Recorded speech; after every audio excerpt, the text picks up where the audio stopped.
Hello বন্ধুরা, আমার cooking channel test টিউবে তোমাদের সবাইকে স্বাগত। আমি নন্দিনী। আজ আমি বানাবো মানকচুর মাছের পাতা বাটা। এটা একদম নিরামিষ উপায়ে বানাবো। যদিও এটা পেঁয়াজ রসুন দিয়ে আমরা অনেকেই খেয়ে থাকি, তবে আজ একদম নিরামিষ উপায়ে বানাবো।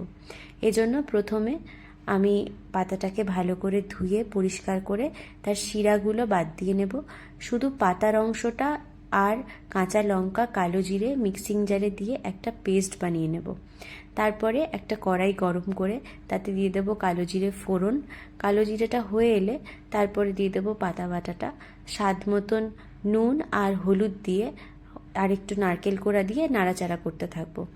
এবার জলটা যখন একদম শুকিয়ে আসবে, দেখো এবার জলটা শুকিয়ে আসছে, এই পর্যায়ে না আরও অনেকটাই জলটা শুকিয়ে যাবে।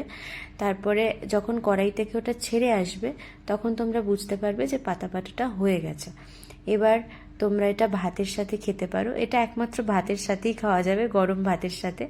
আমার এটা ভীষণ প্রিয়, কারণ আমার ঠাকুমা এটা বানাতো একদম নিরামিষ উপায়ে। তো একবার ট্রাই করে দেখতে পারো, অসাধারণ খেতে।